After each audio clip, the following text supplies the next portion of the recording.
आज हम लोग समकालीन भारत एवं शिक्षा के दूसरे चैप्टर बुद्धकालीन शिक्षा के विषय में अध्ययन करेंगे, स्टडी करेंगे, डिस्कस करेंगे। सबसे पहले बुद्धकालीन शिक्षा अगर हम लोग बात करें, ये 500 ईस्वी पूर्व या बीसी के आसपास प्रारंभ मानी जाती है। इसकी वजह यह थी कि प्राचीन काल में जब वैदिक एजुकेशन प्रारंभ हुआ,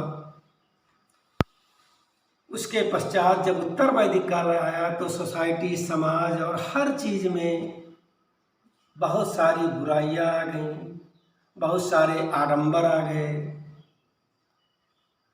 इन्हीं परिस्थितियों में 500 ईस्वी पूर्व के करीब भारत के पृष्ठभूमि या यहाँ की धरती पर नवीन नवीन धर्मों का उदय हुआ और इसमें सबसे महत्वपूर्ण था बौद्ध धर्म।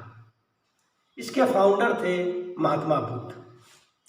चूँकि हमारा मकसद यहाँ पर शिक्षा है, तो बुद्ध ने शिक्षा से रिलेटेड कौन कौन से कार्य किए, क्या उन्होंने शिक्षा दी अपने फॉलोवर्स को, हम उसके विषय में विस्तार पूर्वक बात करेंगे।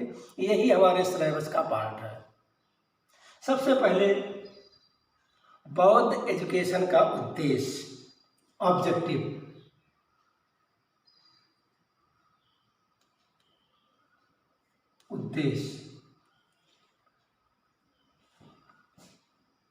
कि बौद्धकालीन शिक्षा का उद्देश्य क्या था। पहला पॉइंट है हमारा धार्मिकता का विकास।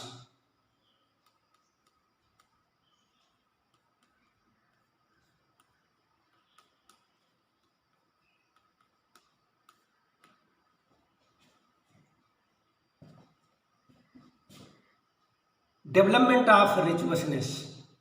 धार्मिकता का विकास को हम लोग कैसे कहेंगे कि धार्मिकता का विकास की बात वहां पर हो रही थी। तो सबसे महत्वपूर्ण चीज है, अगर हम देखें तो वैदिक काल में भी शिक्षा का मतलब क्या था, मकसद क्या था, पर्पस क्या था, मोक्ष की प्राप्ति। यहाँ पर भी बुद्ध काल में जो शिक्षा था उसका मेन मकसद था निर्वाण की प्राप्ति।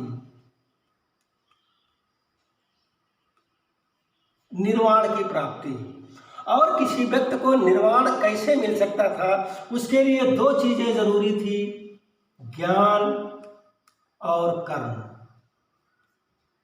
बिना ज्ञान के और बिना कर्म किए हुए किसी भी व्यक्ति को निर्वाण प्राप्त नहीं हो सकता था। निर्वाण कहते किसे थे?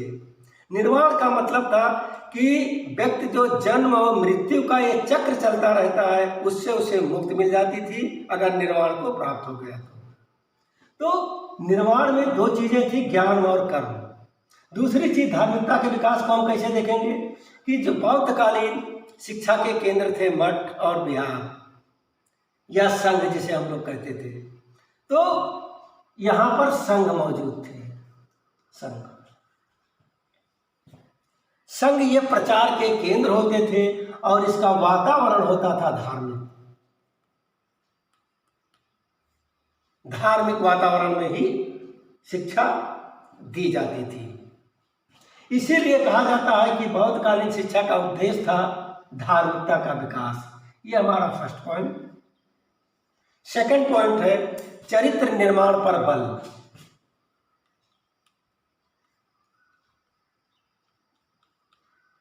चरित्र निर्माण पर बल, एम्फेसाइज ऑफ कैरेक्टर डेवलपमेंट। आज भी शिक्षा का उद्देश्य ये एक महत्वपूर्ण है कि किसी भी व्यक्ति का जितना भी बेहतर कैरेक्टर होगा उतना ही वो बेहतर पर्सनालिटी होगी। तो बुद्ध काल में भी चरित्र निर्माण की शिक्षा दी जाती थी। थर्ड पॉइंट है हमारा व्यक्तित्व और सामाजिकता का विकास। व्यक्तित्व और सामाजिकता का समन्वित विकास। व्यक्तित्व और सामाजिकता का समन्वित विकास। Coordinated development of personality and sociability. चौथा पॉइंट हमारा है सर्वांगीण विकास।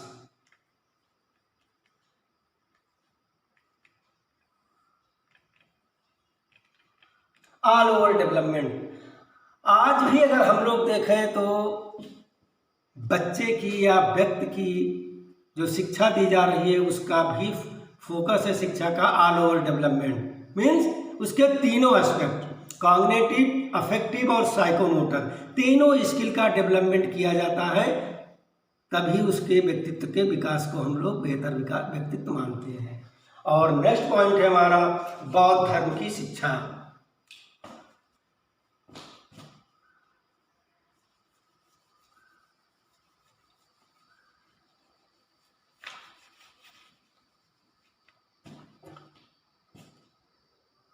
पांचवा पॉइंट है हमारा बौद्ध धर्म की शिक्षा।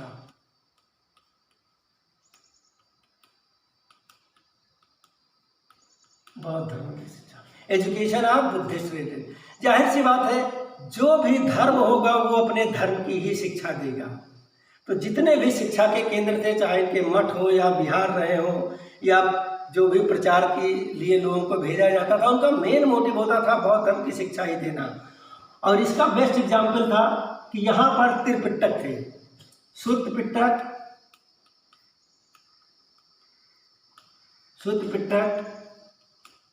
विनय पिटक और अभिधम।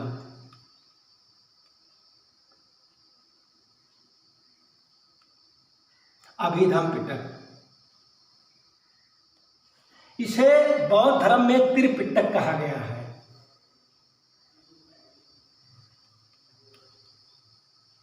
त्रिपिटक, शुद्ध, विनय और अभिधम अपने शिक्षा केंद्रों पे बौद्ध धर्म की शिक्षा के एक महत्वपूर्ण बुक्स थी, किताबें थी, जिसकी शिक्षा बौद्ध धर्म में अनिवार्य रूप से दी जाती थी। और लास्ट पॉइंट है इसका, छठा पॉइंट, व्यावसायिक शिक्षा।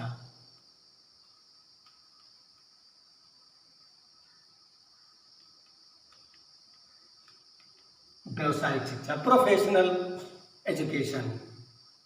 आज भी व्यावसायिक शिक्षा दी जाती है, प्राचीन काल में भी दी जाती थी। सेम चीज बौद्ध काल में भी व्यावसायिक शिक्षा प्रदान की जाती थी। इसका मोटिव ये था, मकसद ये था, लोगों की जीवन कैसे बेहतर बनाया जा सके।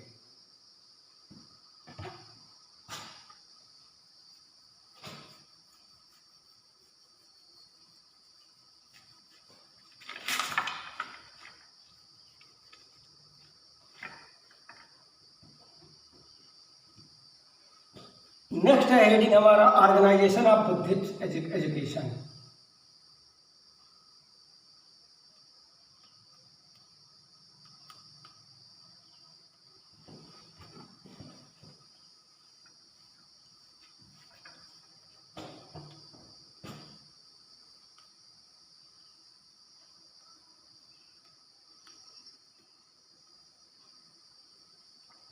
इंस्टीट्यूशन,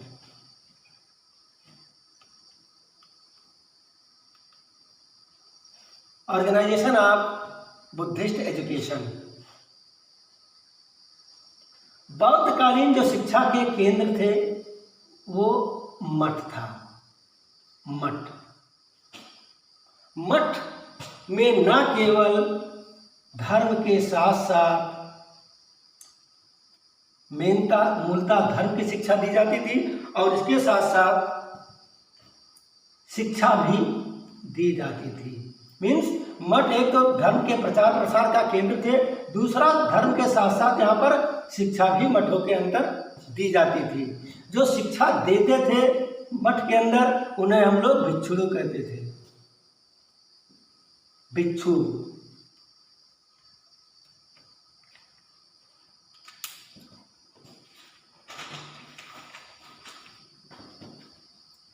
अब ऑर्गेनाइजेशन में सबसे इंपॉर्टेंट पॉइंट हमारा है प्राइमरी एजुकेशन, प्राथमिक शिक्षा। फर्स्ट है हमारा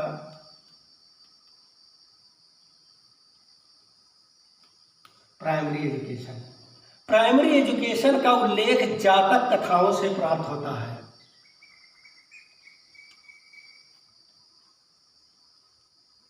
जातक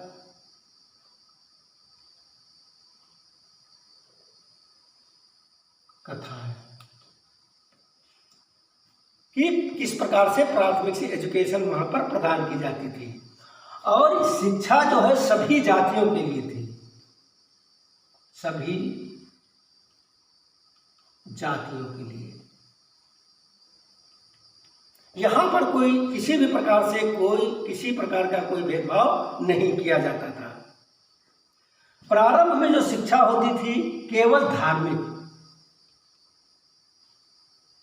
बाद में लौकिक शिक्षा भी प्रदान की जाती थी।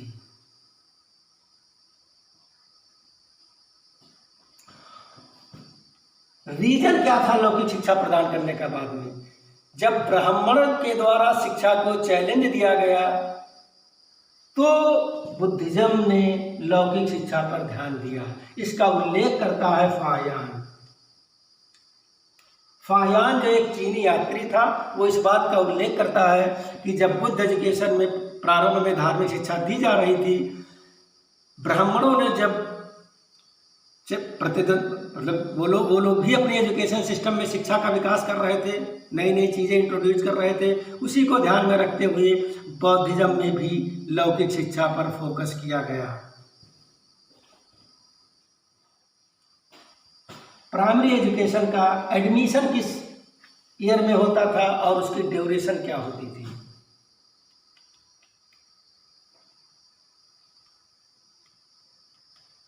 Admission and duration.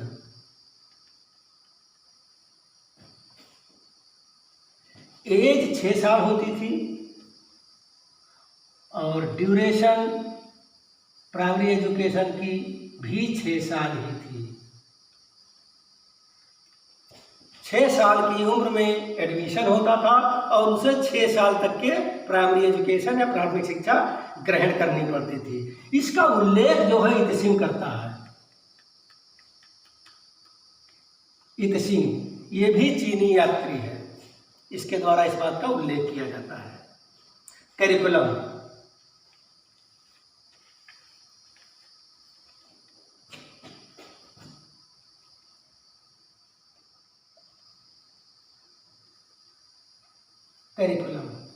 पाठ्यक्रम में क्या क्या चीजें शामिल हैं, इसका उल्लेख होएनसांग के द्वारा किया जाता है कि जो पहला से 6 माह होता था, फर्स्ट 6 मंथ, बाल पोथी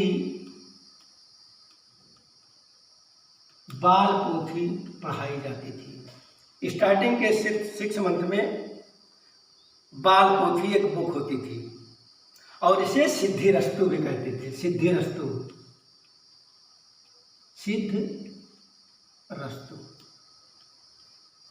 सिद्धरस्तु नामक बाल पोथी पढ़ाई जाती थी।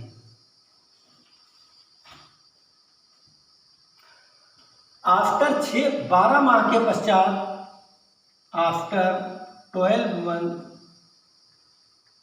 12 माह के पश्चात शब्द विद्या, तर्क विद्या, चिकित्सा, आर्ट एंड क्राफ्ट इत्यादि की शिक्षा प्रदान की जाती थी। नेक्स्ट पॉइंट है हमारा शिक्षण विधि।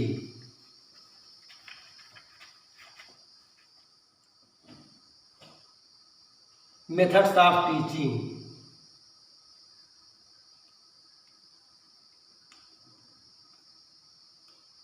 मेथड्स ऑफ टीचिंग, प्राचीन काल में हम लोग देखें वैदिक शिक्षा में तो वहाँ मेथड्स ऑफ टीचिंग संस्कृत होती थी, बट बौद्ध काल में हम देखें तो यहाँ पर मेथड्स ऑफ टीचिंग जब उल्लेख प्राप्त होता है तो सबसे इम्पोर्टेंट होता है कि लोक भाषा।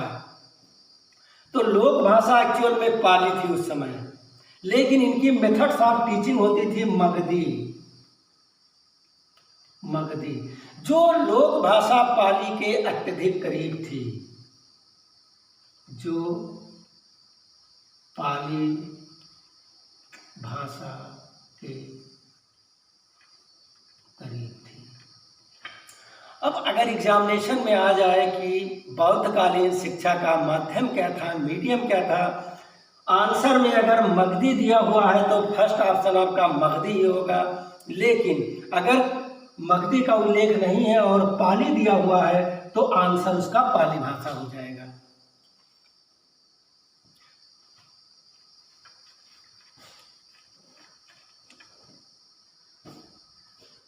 अगला पॉइंट है उच्च शिक्षा, हायर एजुकेशन।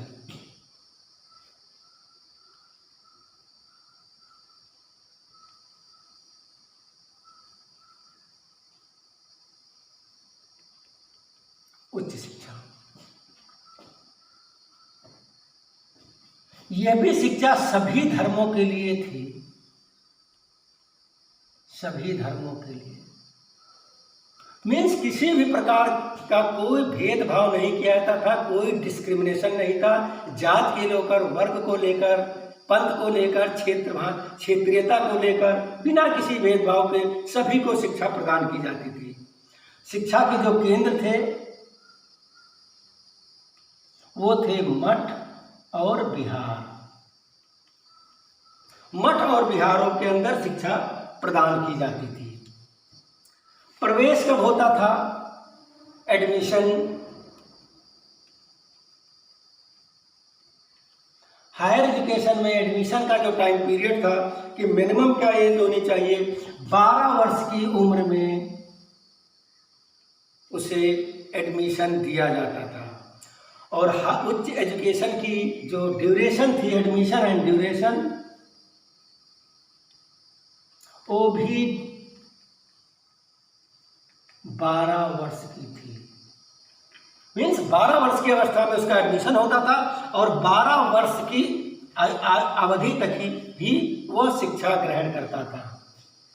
करिकुलम, पाठ्यक्रम में क्या क्या चीजें थी हायर एजुकेशन का।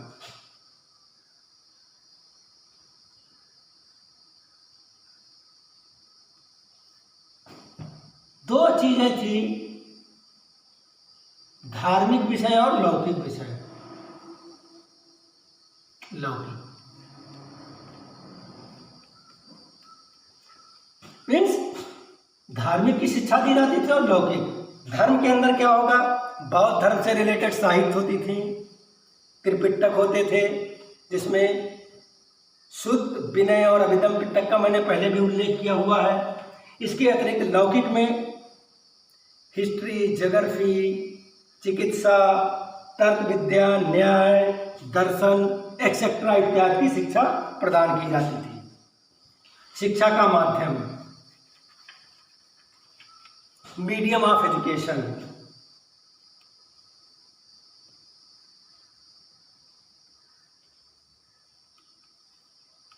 पहले भी हमने बताया कि मीडियम ऑफ एजुकेशन इनका मेन था मगधी, जो लोक भाषा पाली के अत्यधिक करीब थी। ऑप्शन में अगर मगधी नहीं मौजूद है, पाली ऑप्शन में मौजूद है तो पाली आंसर लगेगा। तो लोक भाषा पाली या पाली। दूसरा, रीजनल लैंग्वेज, किसी भी रीजनल लैंग्वेज में यहाँ पर शिक्षा प्रदान की जाती थी, कोई स्पेसिफिक मेंशन नहीं है, बट अत्यधिक जो फोकस होता था, बल होता था, लोक भाषा पाली में ही होता था, जो मेनता मगधी के करीब था, मगधी जो था उसके करीब था। और जो वैदिक शिक्षा होती थी वो हम लोग पहले पढ़ चुके हैं कि वो संस्कृत में प्रदान की जाती थी। शिक्षा के प्रमुख विश्वविद्यालय कौन कौन से थे हायर एजुकेशन के? तो पहला था नादिया विश्वविद्यालय। नादिया विश्वविद्यालय शिक्षा केंद्र,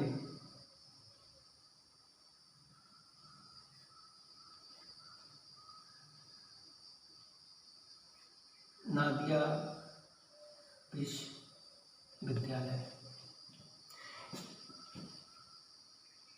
ये था पूर्वी बंगाल में नादिया के करीब। 11वीं शताब्दी में, 11वीं AD में सेन शासक लक्ष्मण सेन द्वारा इसे संरक्षण प्रदान किया गया। दूसरा है वल्लभी यूनिवर्सिटी।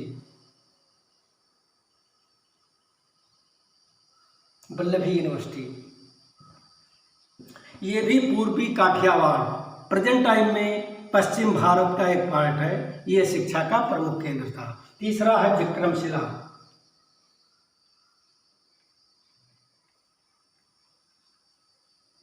विक्रमशिला विश्व यूनिवर्सिटी, ये उत्तरी भारत में मगध, प्रेजेंट टाइम में आपका बिहार का एरिया, गंगा नदी के किनारे बसा हुआ है। विक्रमशिला यूनिवर्सिटी के अंदर छात्रों की जो संख्या थी वो थी 3000 के करीब। टीचरों की संख्या थी 108। मीन्स यहाँ पर 3000 के करीब छात्र मौजूद थे और 108 शिक्षक मौजूद थे। अगला शिक्षा केंद्र है तक्षशिला। तक्षशिला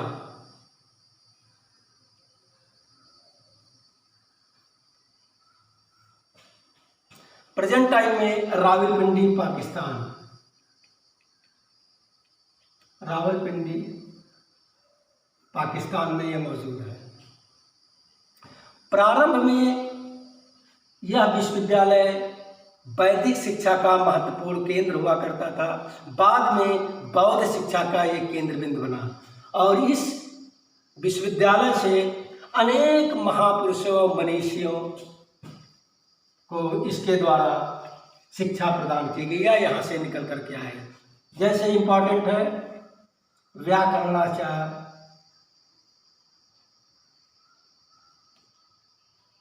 पाणिनि,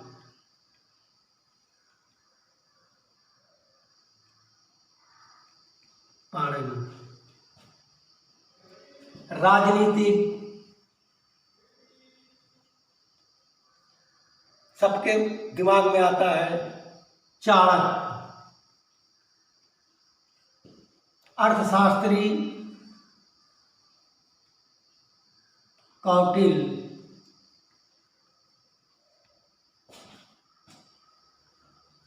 चिकित्सा से जुड़े हुए महत्वपूर्ण व्यक्ति, चिकित्सा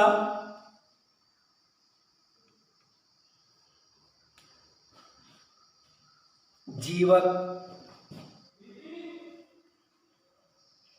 इसके अतिरिक्त इस विश्वविद्यालय से सम्राट अशोक, चंद्रगुप्त, पुष्यमित्र शुंग, जो सबसे महत्वपूर्ण है वो चंद्रगुप्त मौर्य और पुष्यमित्र शुंग का उल्लेख प्राप्त होता है। और अगला विश्वविद्यालय है, शिक्षा का केंद्र है, वो है नालंदा।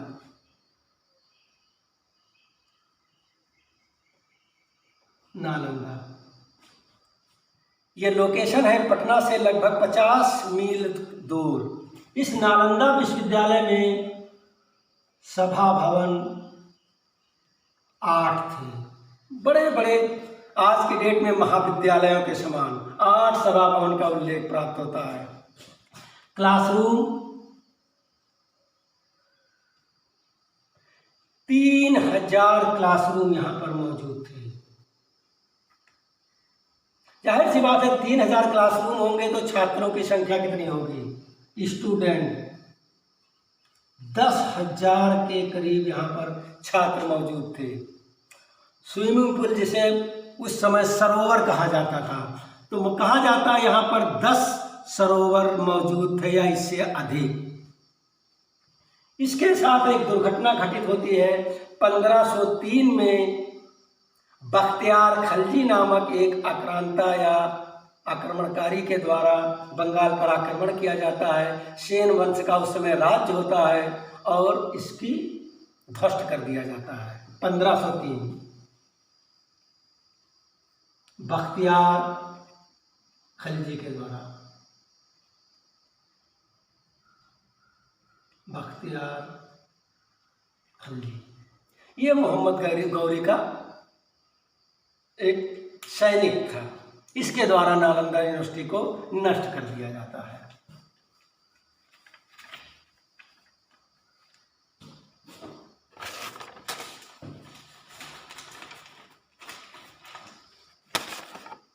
शिक्षा के अदर स्फीयर, ये तो प्राइमरी और हायर एजुकेशन था। कहा जाता है कि शिक्षा, ये प्राइमरी और हायर, ये सब के सब महिलाओं को भी प्रदान किया जाता था। तो अदर स्फीयर ऑफ एजुकेशन,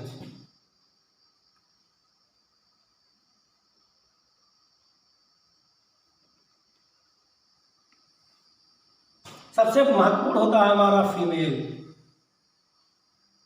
कि इनको शिक्षा उस समय प्रदान की जाती है कि नहीं। कहा जाता है कि वैदिक काल में महिलाओं को उच्च श्रेणी की शिक्षा दी जाती थी। उत्तर वैदिक काल आया, महिलाओं से शिक्षा के वो अधिकार छीन लिए गए, महिलाओं को निम्नतर स्थिति में ला करके छोड़ दिया गया। जब बौद्ध युग प्रारंभ हुआ तो पुनः महिलाओं को नवजीवन प्राप्त हुआ। यद्यपि बुद्ध महिलाओं की शिक्षा के संघ के अंदर प्रवेश के विरोधी थे, लेकिन बुद्ध के प्रिय शिष्य थे आनंद। आनंद के कहने पर महात्मा बुद्ध ने अपनी मौसी प्रजापति गौतमी को अनुमति प्रदान की, संघ में प्रवेश की। ये पहली महिला थी जिन्हें संघ में प्रवेश दिया गया था। देन बौद्ध धर्म से रिलेटेड कुछ महत्वपूर्ण या प्रसिद्ध परिचारिकाएं, सभा, अनुपमा सुमेधा, अनुपमा सुमेधा,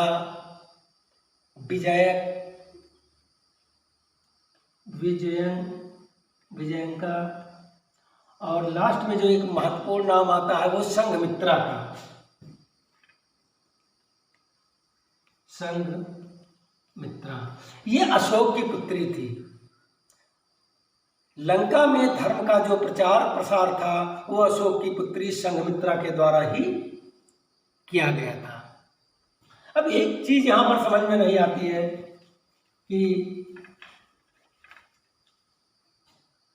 यद्यप संघ में स्त्रियों को प्रवेश दिया गया, किंतु यह नहीं कहा जा सकता कि स्त्रियों की शिक्षा पुरुषों के ही समान थी या स्त्रियों की समान रूप से प्रगति हुई।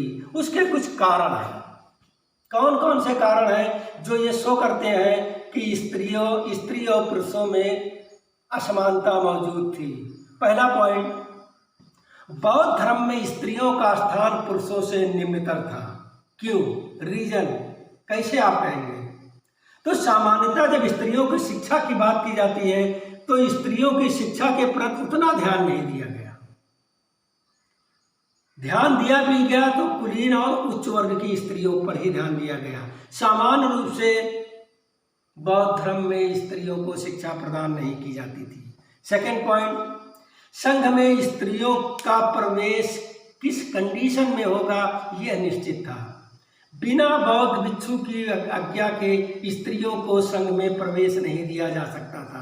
जाहिर सी बात है, अगर स्त्रियों को संघ में प्रवेश नहीं दिया जाएगा तो उनको शिक्षा कैसे दी जाएगी। तो सेकंड पॉइंट ये इंपॉर्टेंट है कि भिक्षुओं की अनुमति, और भिक्षुओं के बारे में कहा जाता है कि बुद्ध जी ने यह कहा था कि स्त्रियों से दूर रहिए। थर्ड पॉइंट है, संघ में प्रवेश का अधिकार समाज के कुलीन और व्यावसायिक वर्गों की स्त्रियों को ही था।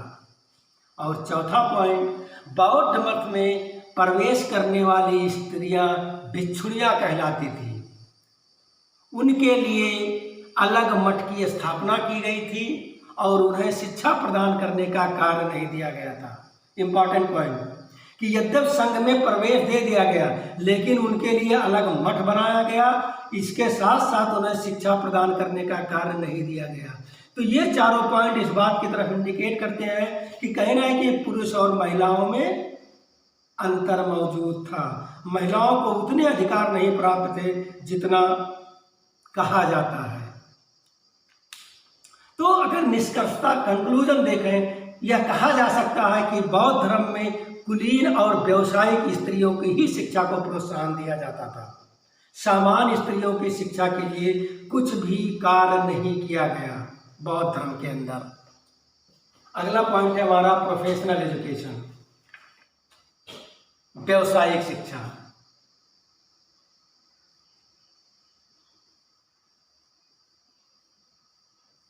प्रोफेशनल एजुकेशन, पहला पॉइंट है हमारा हस्तशिल्प।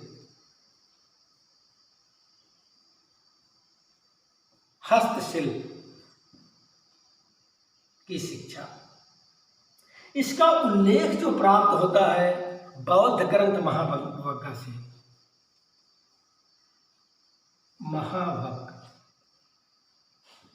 कि बौद्ध काल में किस प्रकार से हस्तशिल्प की शिक्षा प्रदान की जाती थी। सेकंड पॉइंट है लाभप्रद व्यवसाय की शिक्षा।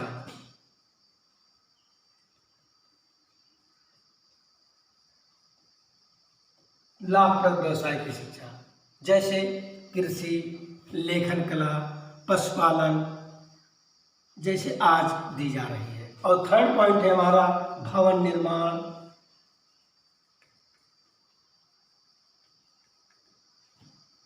और मूर्ति कला की शिक्षा।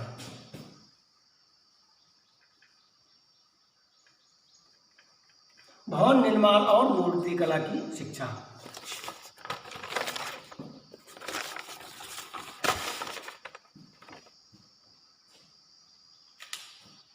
नेक्स्ट पॉइंट है प्राविधिक शिक्षा, टेक्निकल एजुकेशन।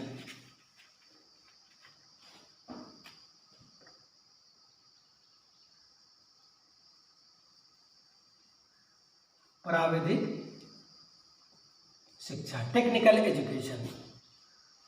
बौद्ध ग्रंथ है मिलिंदपना।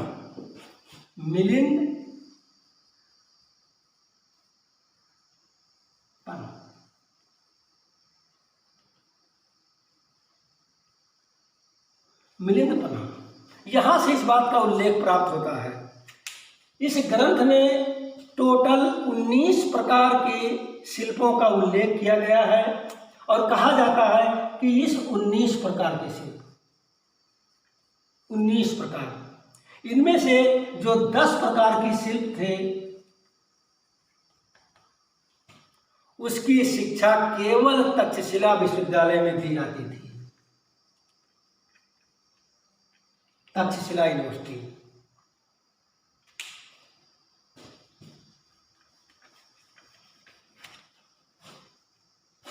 नेक्स्ट है चिकित्सा की शिक्षा। चिकित्सा शिक्षा, मुख्य केंद्र चिकित्सा का क्या था?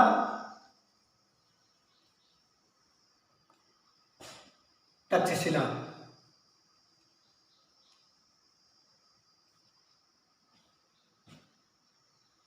चिकित्सा की जो ड्यूरेशन थी वो थी 7 साल तक की।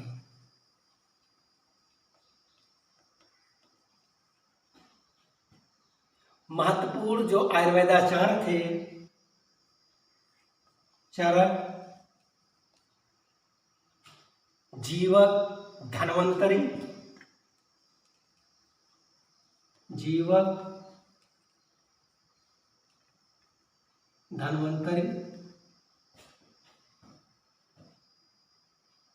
धन्वंतरी, ये महत्वपूर्ण आयुर्वेदाचार्य थे उस काल के।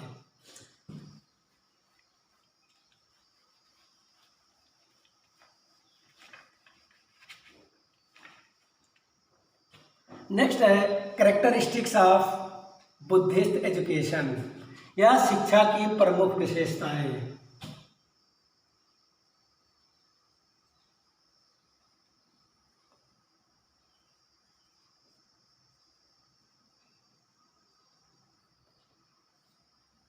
कैरेक्टरिस्टिक्स, पहला टर्म है हमारा पवज्जा संस्कार।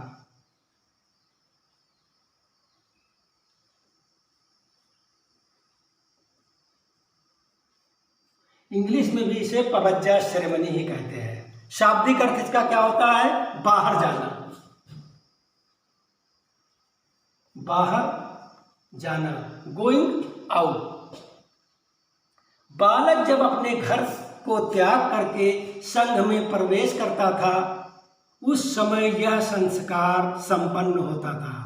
और संस्कार संपन्न होने की एज क्या थी? 8 साल।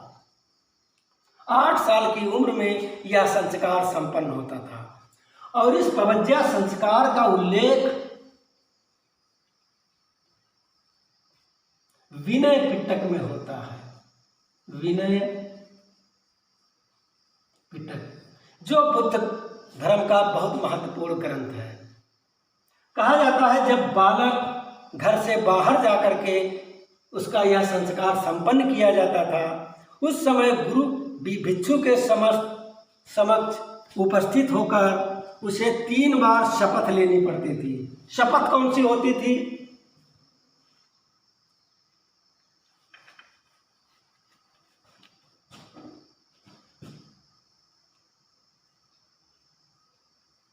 शपथ बुद्धम शरणम गच्छामि। बुद्धम शरणम गच्छामि मीन्स बुद्ध की शरण में आइए। संघम शरणम गच्छामि, संघ की शरण में आइए। धम्मम शरणम गच्छामि, धम्म की शरण में आइए। इसे बौद्ध धर्म में त्रिरत्न के नाम से जानते हैं। त्रिरत्न मीन्स क्वेश्चन पूछा जा सकता है त्रिरत्न में कौन कौन से आते हैं। तो त्रिरत्न में बुद्धम शरणम गच्छामि, संघम शरणम गच्छामि, धम्मम शरणम गच्छामि। बुद्ध की शरण में आइए, संघ की शरण में आइए और धम्म की शरण में आइए। जब प्रवेश हो जाता था तो उसे गुरु के द्वारा कुछ आदेश दिए जाते थे। शपथ के पश्चात भिक्षु उसे 10 आदेश देता था। आदेश ये टोटल 10 होते थे। पहला पॉइंट है चोरी मत करना।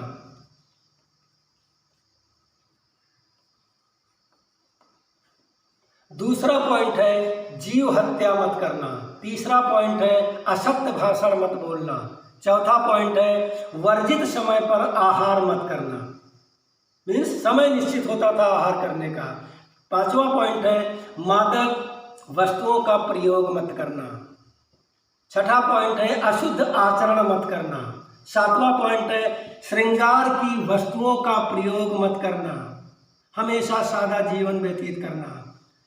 आठवां पॉइंट है बिना अनुमति दूसरे की वस्तु को ग्रहण न करना, मीन्स किसी दूसरे की वस्तु तब तक ग्रहण मत करिए जब तक वो आपको खुद न प्रदान करे या जब तक वो अनुमति ना दे। और 9वां पॉइंट है बहुमूल्य वस्तुओं का दान मत लेना, जैसे सोना चांदी इस प्रकार की जो बहुमूल्य वस्तुएं होती उसकी दान लेने को भी मना किया गया है। और 10वां लास्ट पॉइंट है नृत्य संगीत आदि से दूर रहना। ये जो 10 आदेश थे, इन आदेशों को बौद्ध धर्म में 10 सिक्का पदानी, 10 सिक्का पदानी, 10 सिक्का पदानी कहा जाता है। जब इन आदेशों को वो दे देता था उसके पश्चात बालक क्या कहलाता था? आदेशों के पश्चात शर्मा या सामनेर। अब यहाँ पर बालक बालक नहीं रहा बल्कि उसे शर्मण या सामनेर कहा जाता था। पवज्या संस्कार के पश्चात कुल 12 साल तक के यहाँ पर रह करके वह बालक शिक्षा ग्रहण करता था। ये हमारा पवज्या संस्कार था। दूसरी जो विशेषता है वो है उप संपदा संस्कार। उप संपदा संस्कार, उप संपदा सेरेमनी। कहा जाता है कि उच्च शिक्षा में प्रवेश के लिए यह सेरेमनी अनिवार्य था। 20 वर्ष की उम्र से पहले उपसंपदा सेरेमनी नहीं हो सकता था और मैक्सिमम 22 वर्ष तक के इसको किया जाता था, या जनरली 22 साल की उम्र में यह सेरेमनी संपन्न की जाती थी। अब क्वेश्चन एराइज होता है कि यह सेरेमनी किसका किया जाता था। तो पहले हमारा पवज्या संस्कार होता था। जो बालक पवज्या संस्कार के पश्चात शिक्षा ग्रहण करता था, ग्रहण करने के पश्चात और आगे की शिक्षा वो जारी रखना चाहता था या संघ में अस्थाई जीवन व्यतीत करना चाहता था, बौद्ध भिक्षु बनना चाहता था, उसके लिए उप संपदा संस्कार अनिवार्य था। अदरवाइज पवज्या के पश्चात शिक्षा ग्रहण करता था बच्चा, और शिक्षा ग्रहण करने के पश्चात वो घर वापस चला जाता था। तो कहने का मतलब यह है कि ऐसे सामने या श्रमण जिन्हें हमेशा के लिए या अस्थाई जीवन व्यतीत करने के लिए या बौद्ध संघ में अस्थायित्व प्रदान करने, अपने आप को प्रदान करने के लिए ये जरूरी था कि उप संपदा संस्कार संपन्न हो। उप संपदा के पश्चात उसे 4 व्रत लेना पड़ता था। तो पॉइंट क्या है,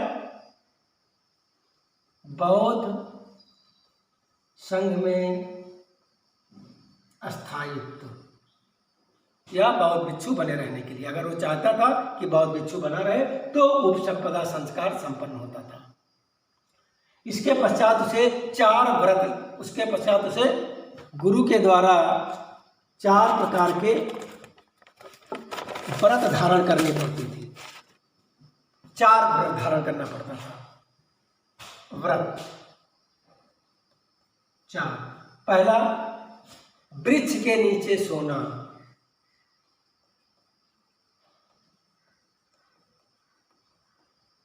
दूसरा, भिक्षा पात्र में ही भिक्षा लेकर के ग्रहण करना।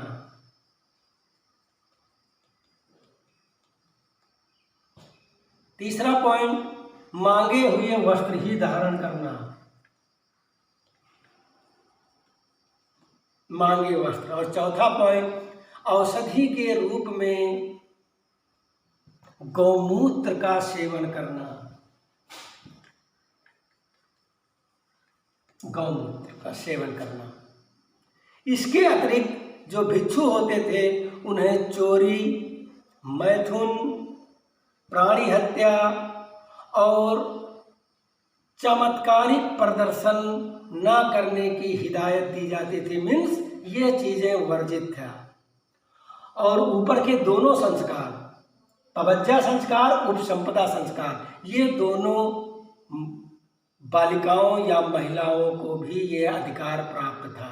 ऐसा नहीं है कि सिर्फ लड़कों के लिए या बालकों के लिए ही यह संपन्न होता था। नेक्स्ट पॉइंट है हमारा स्टूडेंट, छात्र।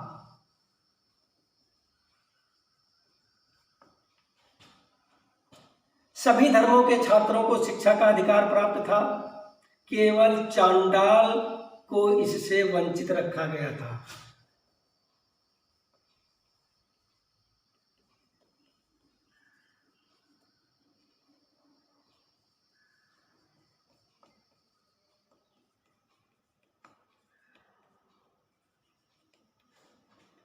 अगला पॉइंट है age of the commitment of education.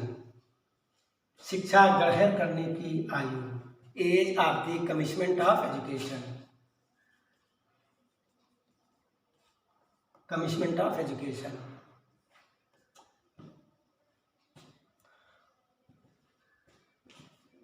न्यूनतम आयु 8 साल।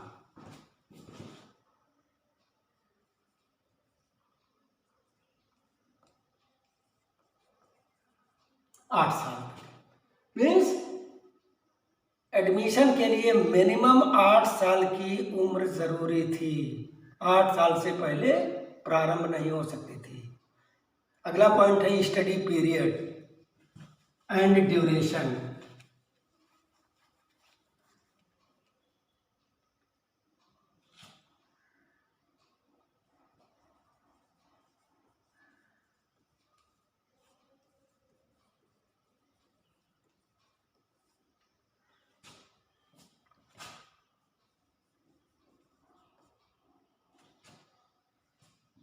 आफ्टर पपज्जा। पपज्जा के पश्चात 12 वर्ष और उपसंपदा के पश्चात ये दोनों संस्कार है 10 वर्ष। मीन्स 12, 10, 22 और 8 वर्ष की उम्र में मिनिमम स्टार्टिंग आरंभ करने की शिक्षा थी। टोटल 30 वर्ष की आयु की शिक्षा यहाँ पर मौजूद थी। तो 12 वर्ष पपज्जा के लिए शिक्षा और उपसंपदा के पश्चात 10 साल तक के उसे शिक्षा प्राप्त करनी पड़ती थी। सब्जेक्ट ऑफ स्टडी,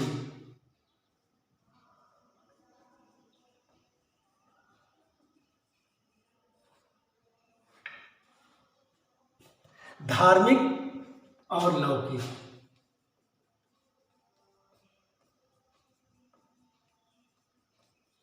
पहले ही बताया जा चुका है कि धार्मिक में धर्म से रिलेटेड शिक्षा है जो बौद्ध धर्म की थी। लौकिक में संस्कृत, साहित्य, न्यायशास्त्र, चिकित्सा, कॉमर्स एक्सेट्रा इत्यादि की शिक्षा प्रदान की जाती थी। अगला है शिक्षा का माध्यम, मीडियम ऑफ एजुकेशन। पहले ही बताया गया कि लोक भाषा पाली,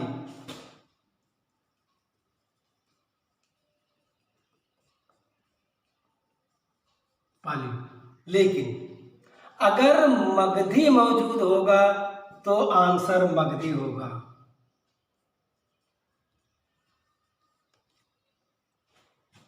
इसके अतिरिक्त जितने भी रीजनल क्षेत्रीय भाषाएं थे उसमें शिक्षा प्रदान की जाती थी। मेथड्स ऑफ एजुकेशन,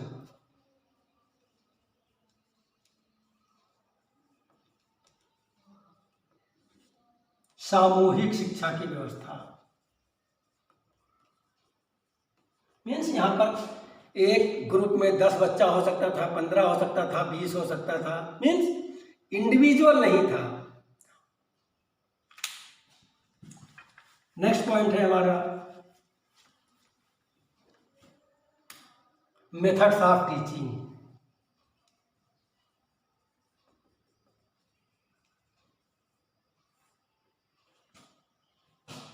जनरली हम लोग बात देखते हैं कि पहले जो शिक्षा दी जाती थी ओरल ही दी जाती थी, मौखिक शिक्षा दी जाती थी, ओरल। इसमें क्या होता था? प्रवचन, प्रश्नोत्तर,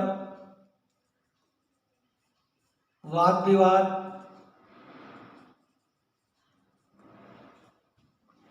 देशाटन मीन्स टूरिंग जिसे कहते हैं, प्रकृति निरीक्षण, प्रकृति का निरीक्षण, अनुकरण, स्वाध्याय, प्रदर्शन, अभ्यास, इमिटेशन, स्वाध्याय, सेल्फ लर्निंग, प्रदर्शन, डिमॉन्स्ट्रेशन और अभ्यास, एक्सरसाइज इत्यादि। ये मेथड्स ऑफ टीचिंग थी।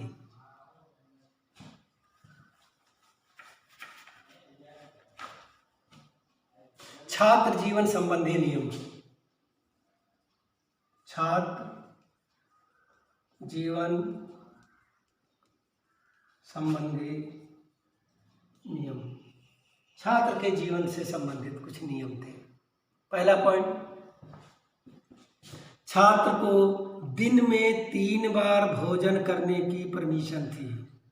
सेकंड पॉइंट, 3 वस्त्र धारण करने का नियम था जिसे तिशिवरा कहते थे।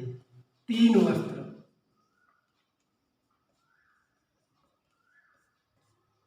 जिसे तिशिवरा। नेक्स्ट था, अनुशासित तरीके से वह जीवन व्यतीत करेगा। नेक्स्ट पॉइंट, प्रातः काल में वो उठेगा, उसके बाद भिक्षाटन के लिए चला जाएगा। और अगला पॉइंट, अनुशासन पर विशेष तरीके से फोकस किया जाता था, ध्यान दिया जाता था। अगली हेडिंग है संगठित शिक्षा संस्थाओं का उदय। संगठित शिक्षा संस्थाओं का उदय।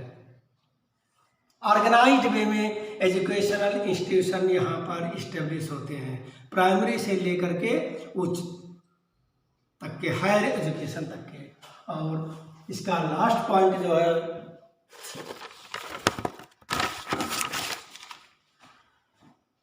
शिक्षा का प्रजातंत्रीय अधिकार।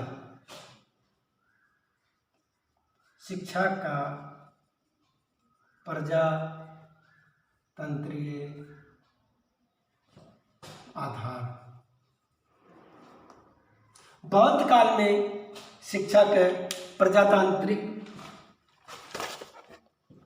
आधार देखने को मिलता है। जैसे आज हम लोग देखें, देश स्वतंत्र हुआ, स्वतंत्रता के पश्चात हमें संविधान मिला। संविधान में बिना किसी भेदभाव के, विदाउट किसी डिस्क्रिमिनेशन के, सभी जातियों वर्गों को शिक्षा प्रदान करने की व्यवस्था की गई। प्रांतों के दीवार को तोड़ दिया गया, कोई भी बच्चा किसी भी स्टेट में जाकर के शिक्षा ग्रहण कर सकता है। ठीक इसी प्रकार से बौद्ध काल में भी किसी प्रकार का कोई भेदभाव नहीं किया गया, सबको समान रूप से शिक्षा दी गई। माध्यम में मुख्यतः वो मगधी जो लोक भाषा पाली के अत्यधिक करीब थे, उसे शिक्षा का माध्यम बनाया गया। लेकिन अन्य भाषाओं, क्षेत्रीय लैंग्वेज को भी इसमें शिक्षा प्रदान करने की व्यवस्था की गई थी, कोई भेदभाव नहीं था। ये बौद्धकालीन शिक्षा व्यवस्था के कुछ महत्वपूर्ण बिंदु थे। Thank you. आप लोग वीडियो को देखिए।